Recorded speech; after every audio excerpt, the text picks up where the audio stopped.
சரி வீடியோ வரலன்னா வீடியோ அவங்களுக்கு வருதுன்னு நினைக்கிறேன். அவங்களுக்கு கேட்டுருக்கீங்களா?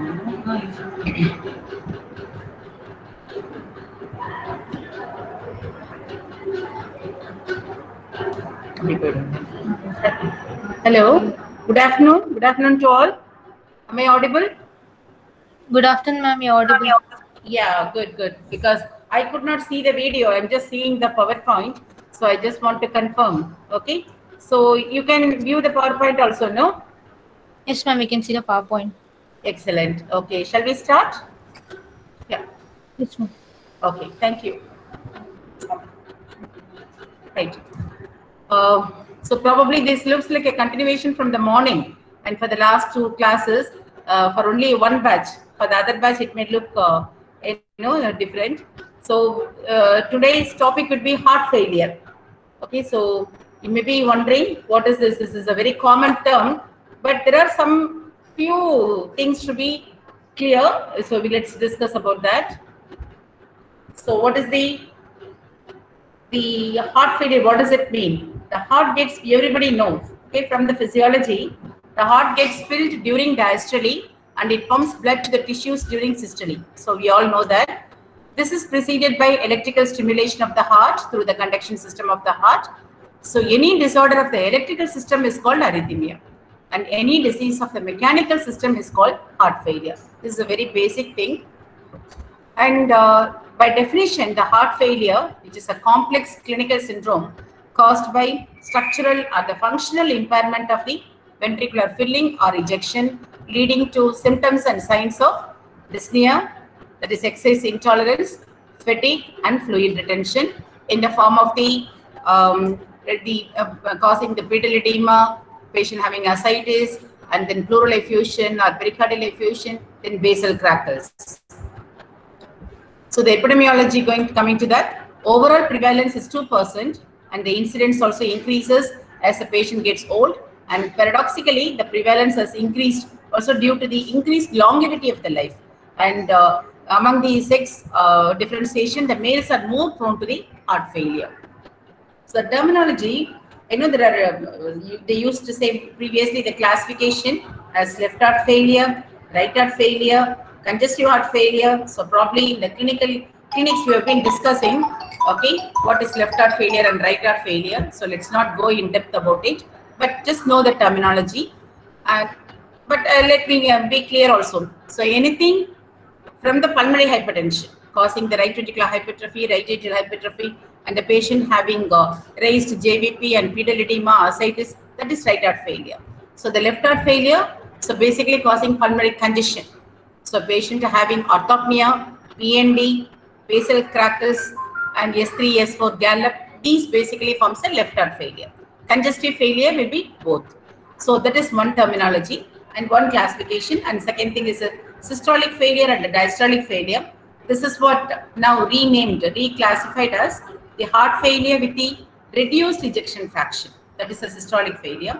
Diastolic failure is the preserved ejection fraction. So you're getting the new names, but be just aware of this. Then forward failure, backward failure again. So forward failure is when the ventricle is not able to eject. So your cardiac output going to be less. So patient will be having cardiogenic shock, and also they'll be having fatigability, all these things for the forward failure. For the backward failure, feature will be the pulmonary condition, orthopnea, PND, basal crackles. That is for the backward failure. And same thing for the low output failure. So ventricular obstruction, aortic stenosis or mitral stenosis, severe mitral stenosis, or patient having sudden acute MI. These all will cause the low output cardiac failure. Whereas high output cardiac failure, so morning we were discussing whether it is in the form of the high output failure in the form of anemia or just very those things. And apart from that, we're having regurgitation, whether aortic regurgitation or mitral regurgitation, and then large shunt also, like PDA, VSD, that also can cause. So these are the terminologies initially were there, but all making, so these advancements make things easy. So the newer classification, as I said now, is the heart failure with the reduced ejection fraction. Everybody know the ejection fraction is 66%. So when it is, if it is less than 40, it is reduced. If it is more than 50, it is preserved. In between, it is going to be mid-range. This is the newer classification we are seeing. Hope I am not very fast. Are you following, guys?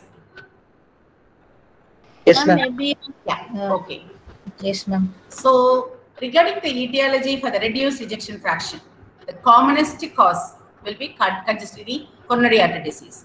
That contributes 75% for the heart failure, followed by the hypertension, valvular heart disease, what we said earlier, cardiopulmonary, chronic arrhythmias, drugs and toxins, idiopathic or the dilated cardiomyopathy. What are the drugs, by the way? What are the drugs which cause the cardiomyopathy? Anybody? Doxorubicin, ma'am. Yeah, doxorubicin, very good. Adriamycin, doxorubicin, daunorubicin. Okay, these are the things. And even, see, amiodarone. What does amiodarone cause? Anybody? What is the side effect of amiodarone? Restrictive cardiomyopathy. Restrictive. Before that, Pulmonary fibrosis. that there is all slimming drugs which cause the pulmonary hypertension. Amiodarone, basically, it causes the sudden thyroid storm. So, can cause atrial fibrillation. So, though it is the drug for arrhythmias, that itself can cause the atrial fibrillation. So, just beware. That is the reason. That's what we are talking. And toxins.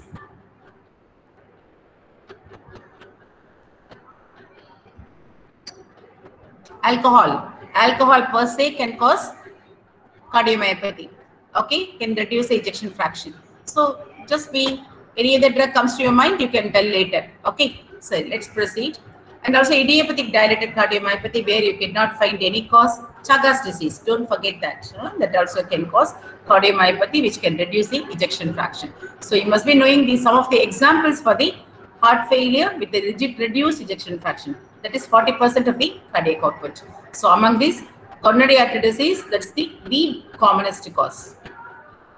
Regarding the preserved ejection fraction, so where the ejection fraction is more than 50%, commonest causes hypertension and then hypertrophic cardiomyopathy, restrictive cardiomyopathy. Okay, these are the few things. Okay.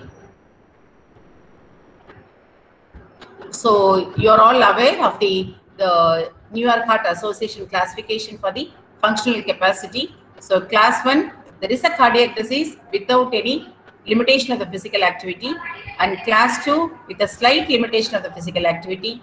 Third, there will be marked limitation, and fourth, patient may not able to perform any physical activity without discomfort. I'm just told you briefly, but just go through that very clearly. Okay. So the prognosis based on the functional status, 1 year survival is 70%, 5 years survival is 30%, and the common cause of the death is anything. So this is all, when there is a stable thing, patient go for acute decompensation. One of the form is pulmonary edema, by which patient succumb. So what happens in the cardiac failure? So there is a baroreceptor dysfunction, which results in which sends the afferent inhibitory signal to the vasomotor center. It stimulates the RAS. Basically, it is a sympathetic nervous activity is stimulated. Renin, angiotensin, aldosterone is stimulated, and also your vasopressin secretion is also stimulated. So you end up in the angiotensin 2, renin secretion, and the aldosterone secretion, which results in the sodium reabsorption. And by the way, it enhances the reabsorption of the water. So patient go in for the volume overloaded state. And also because of this, patient can have the reduced outflow to the limbs also, by which patient can feel fatigability also. So these are the pathological thing happening: beta sympathetic stimulation, RAS stimulation, and the ANP and BNP stimulation, prostaglandins. Okay, why we are talking about this is, so inhibiting this, okay, so by which patient can be, the treatment is based on this, patient can be made better. So the symptoms of heart failure, first and foremost, is fatigue. So this is due to the reduced skeletal muscle blood flow, and the dyspnea, this is due to the pulmonary congestion and stimulation of the J receptors. And initially, it happens at the exertional dyspnea, but when it progresses, it happens at rest also. Orthopnea and PND are the other forms of the dyspnea, which defines the patient having heart failure. So how to differentiate orthopnea and PND? In the last class, we have been talking about this. So when the patient sleeps for a while, 1 to 3 hours. After that, patient gets up having breath because of the breathlessness, also having cough, then which end up by having a sputum of pink frothy sputum. Sometimes it may be associated with the wheeze. So that is the giving a time for the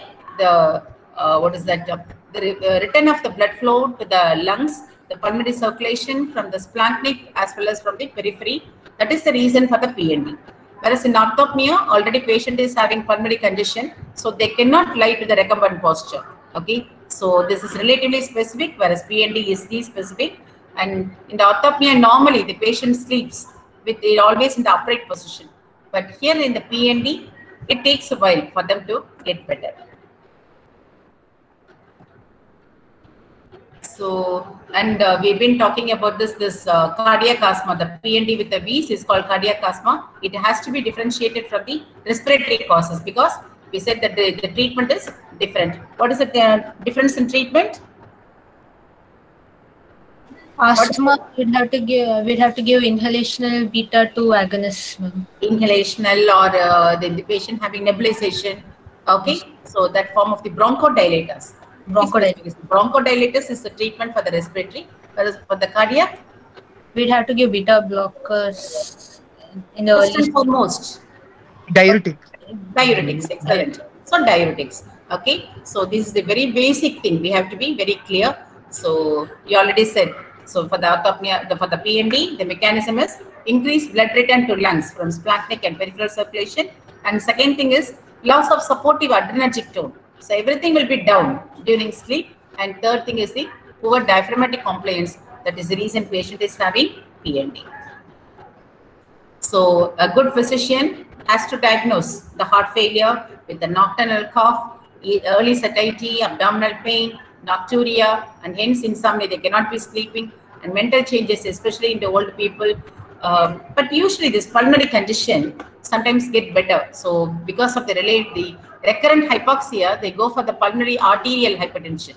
So the vasospasm, pulmonary artery hypertension, so which develops, and then patient will have edema and all those things. So relatively the symptom resolution will be there with the pulmonary condition. So if the patient initially having difficulty in lying down, getting better means we have to think of the onset of the pulmonary, setting in of the pulmonary hypertension, artery hypertension. You should know that. So general examination, patient usually sitting to get rid of it, to become better with the orthopnea, and they can have the rapid shallow breathing. Also Cheyne-Stokes respiration also common. So the patient, this morning we've been talking about patient is well built in failure, isn't it? But usually there is a cachexia, but because of the fluid retention, they look well built. So don't get confused. Okay. So dependent edema is a very common, is the sign for the earliest symptom for the right heart failure, and patient can be anemic also. So on examination, we can find out there is a tachycardia and reduced systolic blood pressure with the reduced pulse pressure, but the JVP will be elevated with the pulsations you can see. And if you cannot, sometimes it's difficult, where you can do the abdominal jugular reflex to elicit the raised JVP. So on examination of the cardiovascular system specifically, there will be cardiomegaly and S3, S4, S3 with or without gallop, and S4 may be there. You have to look for the rehegeted murmur. Then RS in the lungs, basal crackles and wheeze could be there. Abdomen will be showing ascites, tender hepatomegaly. So these tender hepatomegaly, where else you get tender hepatomegaly? Butt-cheering. Butt-cheering. Okay, common things. Hepatitis. Pardon? Hepatitis. Yes. So acute hepatitis, and especially even with alcoholic hepatitis. Okay. So acute inflammation, usually the patient will have tender hepatomegaly. In the setting of the heart failure, you have to look for the heart failure is a common, the soft tender liver. It's the commonest site for the heart failure. So investigation, so the investigation for this heart failure include ECG, X-ray of the chest, echocardiogram, and your N-terminal of the pro-BNP, and the new markers, ST2 and galactine.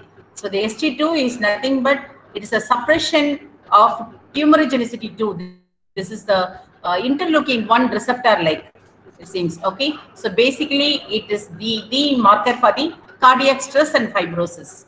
Okay, so this inflammatory marker, it's interleukin 1 receptor like. Okay, so ST2, and also the other new markers are galectin.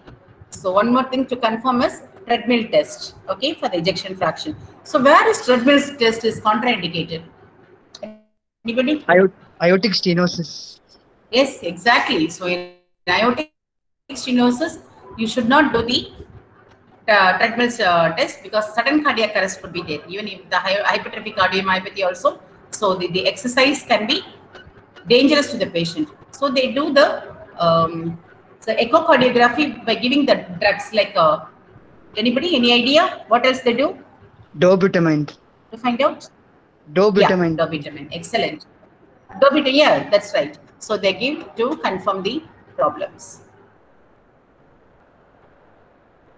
So, this is basically therapeutic. So that's why I'm rushing. So let's concentrate more on the treatment part of it. For the acute decompensated heart failure. So I've been asking this question: what are when the patient come, you say patient is having heart failure, you should know what is the precipitating factor. There may be structural damage to the heart, but some kind of stimulation is there which made the heart worse, the situation worse. So what are the factors are? One thing is, if the patient is already under treatment, if they are not compliant to the medication, or if they're taking more fluids, okay, which is dangerous, and then any case of any cause of tachycardia, like if the patient develop fever or dehydration. So basically following the volume loss, whether it is the due to the GI loss or it could be blood loss. Okay, so following an hemorrhage. So this can cause it.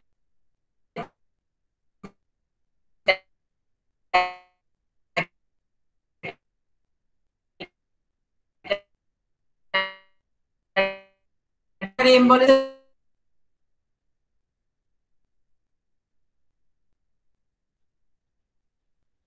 Can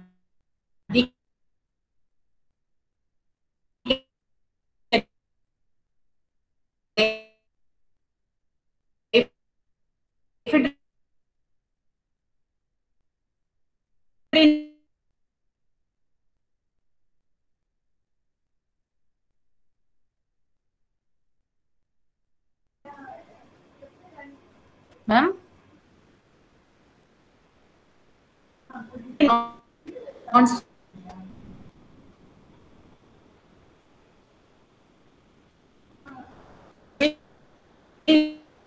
not not be monotonous.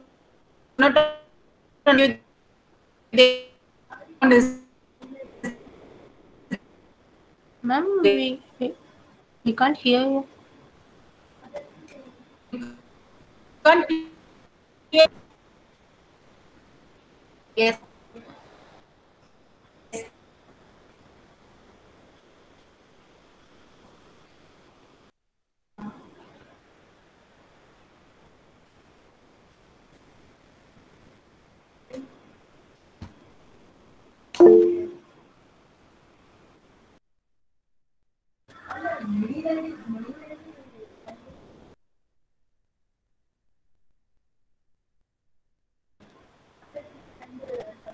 Ma'am, we can't hear you.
Hello. We can hear you, sir. Okay. இது screen share பண்ணுவாங்க. ஆமா slide share பண்றேன்.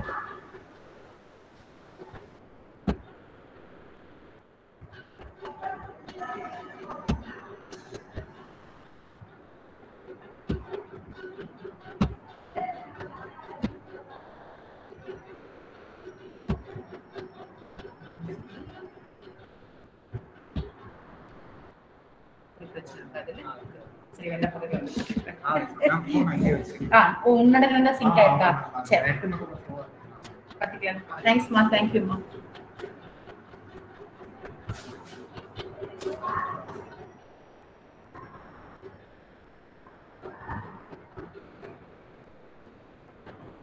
Everybody, can you hear me? Yes, ma'am. Hello? We can hear you, ma'am. Yeah, okay, that's good. Okay, so we have been talking about the precipitating factors, isn't it? NSAID, non-steroidal anti-inflammatory drugs, what does it cause? It also causes water retention, okay? Sodium reabsorption and the water reabsorption. So it can aggravate the cardiac failure, so you should avoid. So you should be very careful. And also with the herbal preparation. The other things are infective endocarditis, anemia. So these are some of the precipitating factors which should be addressed to. Are you guys there? Yes, ma'am. Hello. Yeah. Now and then you just raise your voice so that I won't miss that. Okay. Yes.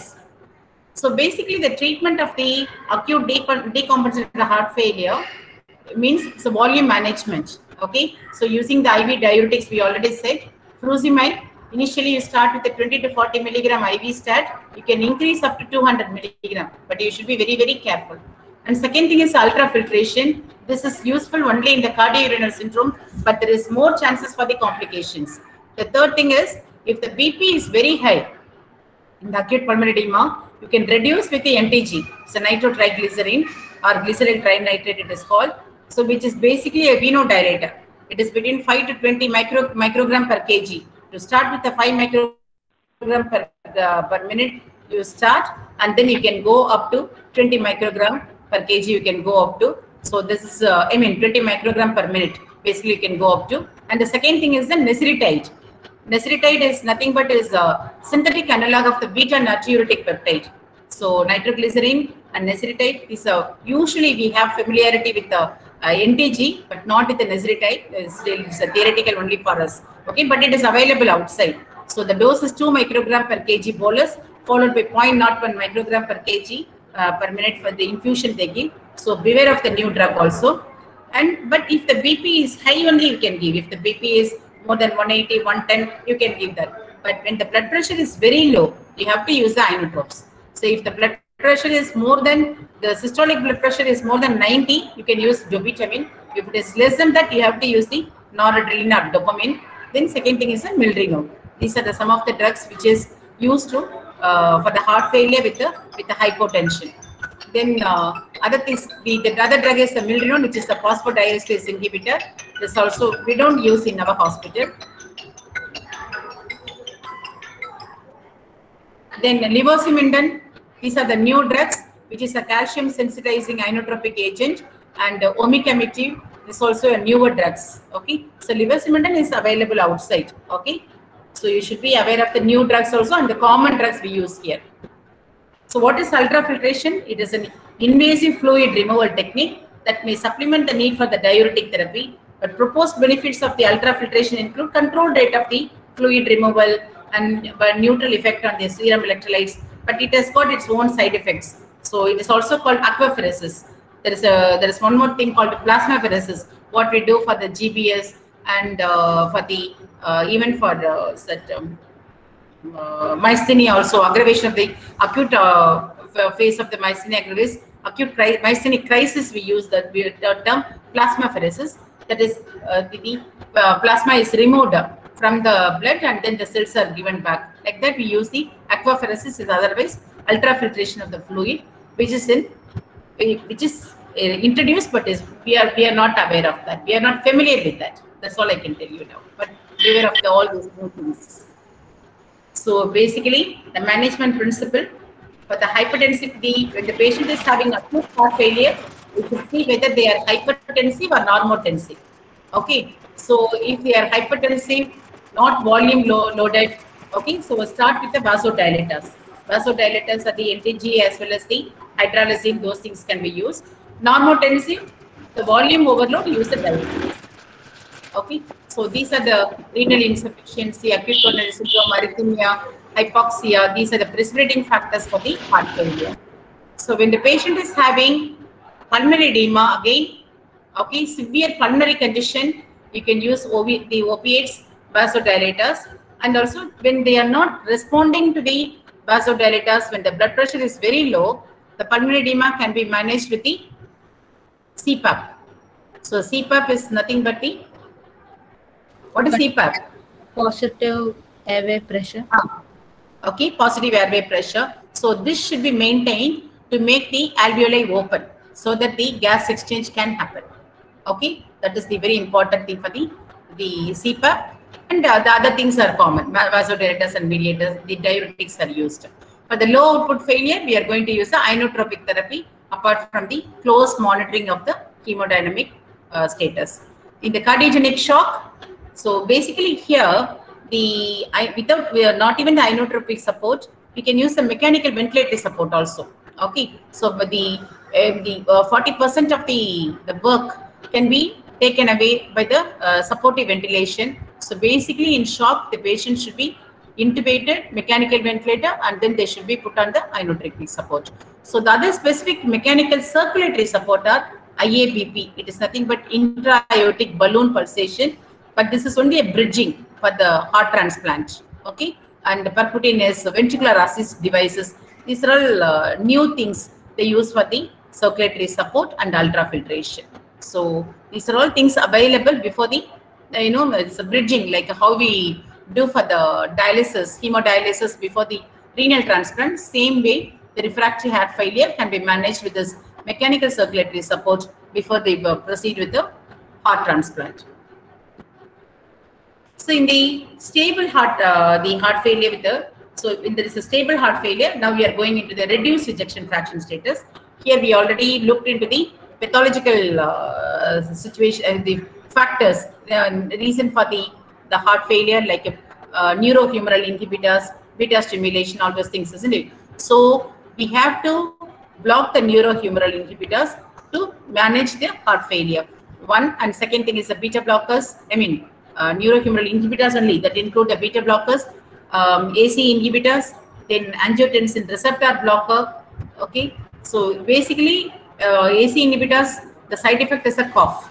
So to avoid that, if the patient develops cough, then you can switch over to the angiotensin receptor blocker.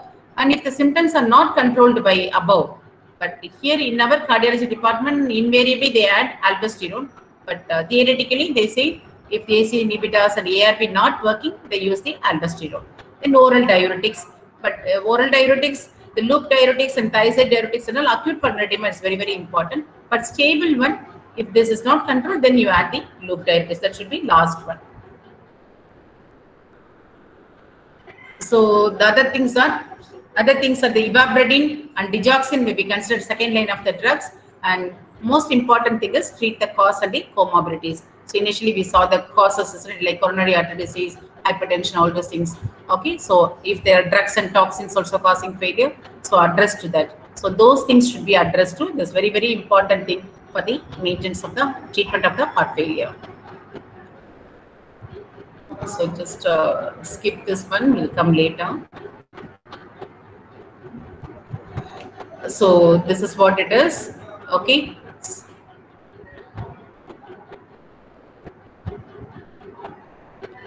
So what is a neurohormonal antagonism?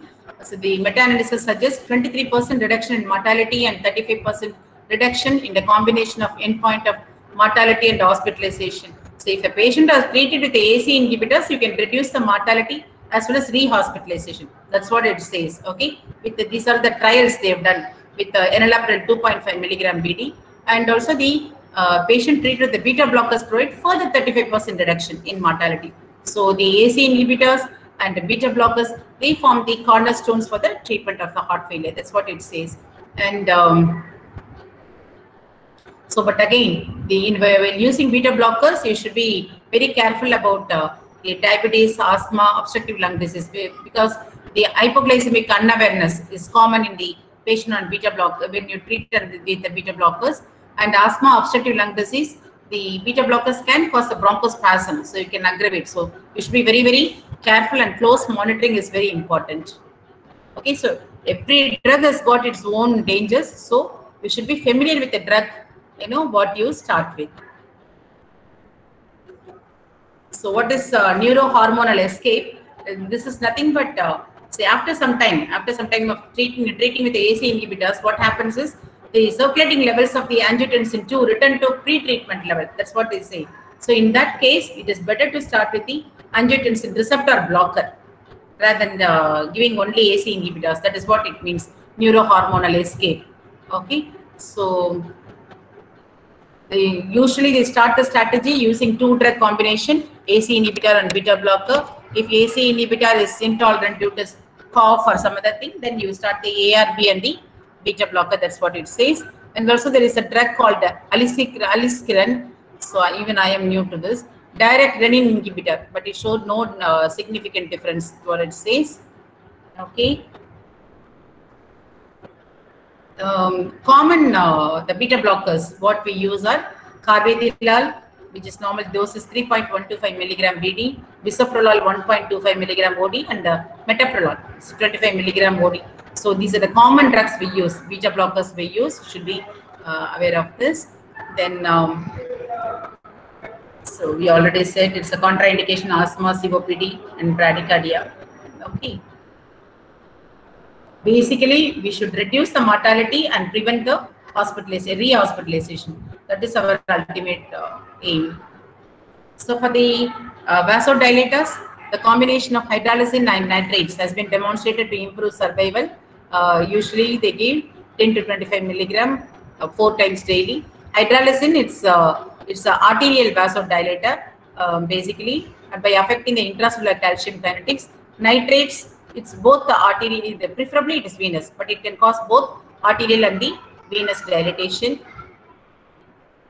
So mineralocorticoid antagonist is the aldosterone antagonism by the spironolactone. We are all aware of that. It is used in the heart failure of the class 2 to 4 with a reduced ejection fraction. So the selective agent, they got eplerenone, and the non-selective is a spironolactone. Spironolactone, we are all well aware of that. So you should be, what is that, the problem you should be very, very careful about when you use the AC inhibitor, ARB, and then aldosterone antagonist. Hyperkalemia, potassium level. Yes. Yeah, isn't it? So you cannot combine all three drugs. You should be very, very, very careful. Okay. So the diuretics which are used are the loop diuretics. You already said, we saw that earlier. So since neurohormonal activation, your RAS stimulation results in the avid salt and the water retention. So loop diuretics has got increased potency.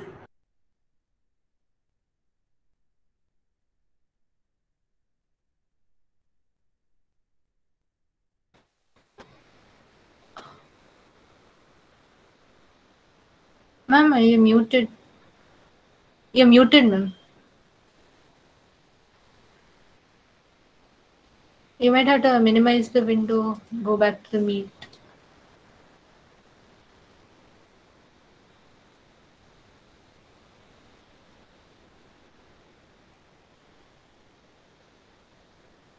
No, ma'am, we can't hear you.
Pedicha. yes, ma'am.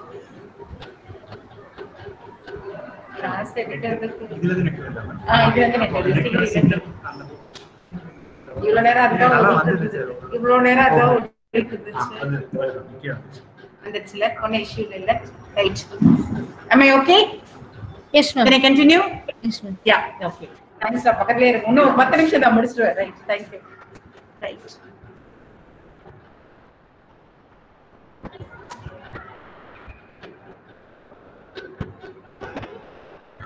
Okay, diuretic therapy. Okay, so the use of the diuretic regime remains this is cornerstone of the treatment. We already been saying that. Addition, we can be using the thiazide diuretic, metalazone, then hydrochlorothiazide. These are some of the drugs which can be used along with the loop diuretic, but be very, very careful you should be. And the prognostic tool be change in the weight. So daily you should be weighing the patient. So that is the indicator, prognostic indicator. That's very important. Okay, sometimes, but it may not be correlating with the outcomes. Okay, generally we want to have the patient with the euvolemia. That's all. So, okay, nothing but. So the maximum dose for the furosemide is from 100 to 160 milligram. So 40 milligram we start. We can reach up to 160 milligram of the furosemide. For a spironolactone, it is 100 milligram. We can go up to the 400 milligram of the spironolactone. Okay. So the other things are the heart rate modification with the ivabradine, which is the inhibitor of the IF current. So these are all in the electrical activity of the heart. So in the pacemaker, it slows the heart rate without a negative inotropic effect. So it's basically slowing the heart rate alone. So ivabradine should be considered in patients who remain symptomatic after AC inhibitor, beta blocker, mineralocorticoid antagonist with a residual heart rate more than 70 beats per minute. So these patients only you can use the ivabradine. So another group in whom potential benefit may be expected include those unable to take beta blockers, where you can use the ivabradine. So digoxin, this is very common drug. This has been used timeless for ages. Okay, but it exerts very mild inotropic effect. So this is a patient with a heart failure. They need the good inotropic effect, but digoxin has got mild inotropic effect. Only thing is, basically, it has got the potential antiarrhythmic activity. So patient with the atrial fibrillation, digoxin will be very useful, but it is narrow therapeutic index only, this thing. And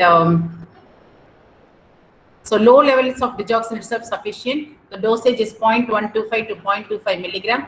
But if the patient develop cardiorenal syndrome you should be very careful. So you have to reduce the dose to 0.125. That's very important. Okay. And also the serum potassium levels. So hypokalemia. So if you are using the diuretics and then you're also giving digoxin. So if there is an hypokalemia, it will potentiate the digoxin toxicity. So with the AC inhibitor, ARB and spironolactone is hyperkalemia is a danger. With the loop diuretics and digoxin, it is going to be hypokalemia is a danger. So always be careful. So the calcium channel blockers, not much use actually, but safe use could be with the amlodipine and felodipine. But don't use the verapamil and the diltiazem for the heart failure. So this is a new drug actually. It's angiotensin receptor and neprilysin inhibitor, ARNI. Okay, so this drug is actually tested in one trial. It shows some improvement, incremental improvement in survival when compared to AC inhibitor. Just be aware of this ARNI. And this drug is also very helpful in the patient with a preserved ejection fraction, not in the reduced ejection fraction. With the heart failure with a preserved ejection fraction, they try to use this angiotensin receptor with a neprilysin inhibitor. Okay, so this is sacubitril. So name for that neprilysin inhibitor is called sacubitril. So just some of the nesirityl, sacubitril, so ivabradine. These are the new drugs. Be familiar with all these things. So this is the chart going to give you what are the dosages for each drugs for the AC inhibitor, ARB, aldosterone, beta blockers, and for the hydralazine and the NTG. Okay, so this is the thing. Just you can go through that.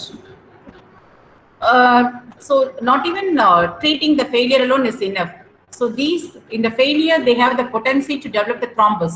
So anticoagulation treatment is very important. So patient, so they are in the hypercoagulable state. So the role of the warfarin and aspirin. So if the patient, so do the echo, find out if the patient has got any thrombus, LV thrombus, then you have to start with the anticoagulation in the form of the warfarin. Same way, if the patient has got atrial fibrillation, again you have to start with the warfarin, but the otherwise not necessary. But aspirin and all, if the patient has got other reasons for the comorbidities, then they can be put on the aspirin, but not it is a routine. So you should check for the thrombus and then start. So if the patient has got atrial fibrillation or if the patient has thrombus, then they should be put on the anticoagulation. So newer other hormonal antagonism are bosentan, but this is mainly for the pulmonary artery hypertension. They've not found anything optimistic about that. Other thing is the moxonidine. Okay, so this is another drug. This worsens the outcome. So they've been doing trials. The one more thing is combined drug omapatrilat with the hybridizers and AC inhibitor with the the initial one we have been neprilysin inhibitor. That's also that combination also they've been trying. These are all some of the trial drugs going on. Okay. So for the heart failure, we already said about the structural abnormality. So there is a damage. So the inflammatory markers, which causes the fibrosis, isn't it? So you have to attack the inflammation if possible. So they've been trying with the infliximab and etanercept, but the trial is unsuccessful, they found out, and it is associated with the worsening heart failure. Probably you should start early, I think. Then another thing is the use of intravenous immunoglobulin therapy also they tried, but no use, just for the information's sake. Okay, one more thing is the statin. So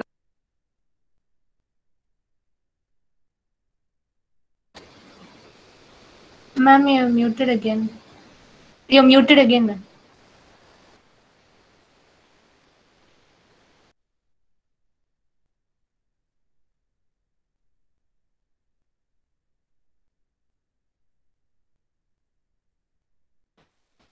Select the Chrome, no?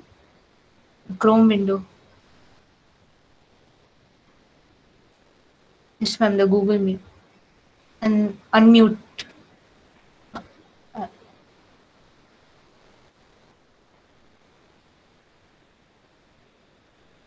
Yes, we'd have to click on that, ma'am, to select it.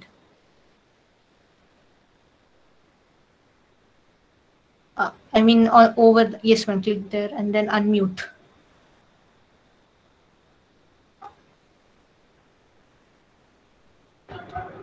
Yes, ma'am, I can hear you now. It's coming, no? Yes, audible, no? Yes, ma'am. I'm okay. Yes. Now we have to go back, no? Yes, ma'am. We can go back. We can open the PPT down there. Where is the PPT now? Ma'am, beside the Chrome in the tab. Beside the Chrome. Yeah. Yes, ma'am. Okay. Yeah. Okay. Yes. Right. Good. Thank you, Ma. Thank you. Right. Okay. Just few more slides only and we're finishing. Priyanka, அதுக்குள்ள ரெண்டு தடவை இதுவா அடிச்சதா ஒரு நிமிஷம் இருந்தா.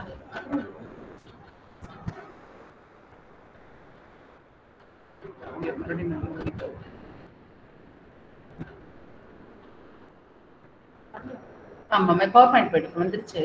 நடுப்புற mute ஆயிடுச்சு, அதனால வந்துச்சு. ஒன்றும் இல்லை, ஃபுல் ஸ்க்ரீன் பவர் பார்த்தேன், வேற ஒன்றும் இல்லை. நான் அங்கே போட்டுக்கலாம் இல்லை, I have been doing here. Okay, right. Yeah, no, few more minutes only. Please. Okay, the other things are fish oil, omega-3 fatty acids. Okay, you have to try that. Then other micronutrients, especially thiamine and selenium deficiency. Okay, so these also, but they've not found much use of that. Okay, so I just want to something very. The other non-pharmacological management, beware of this. This is called EECP, Enhanced External Counterpulsation. Just few years ago they've been doing that, but it is not of much use. And then so just want to say few points about cardiac resynchronization therapy and ICD. It's a very important thing. So regarding the cardiac resynchronization therapy, there is in the cardiac failure there is a non-synchronous contraction. between the walls of the left ventricle or between the ventricular chambers, interventricular and intraventricular. Okay, so which is causing the impairment of systolic function. So there is the mechanical efficiency of contraction is reduced. So there is no effect. Good ventricular filling and cardiac output is less. So there is a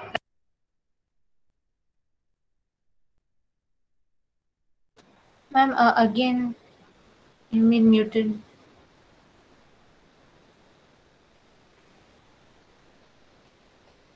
I think a Control D might unmute the mic without having to take.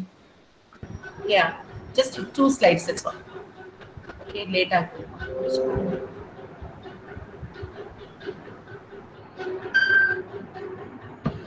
Okay, is it okay? Hello? Yes, ma'am. Hello.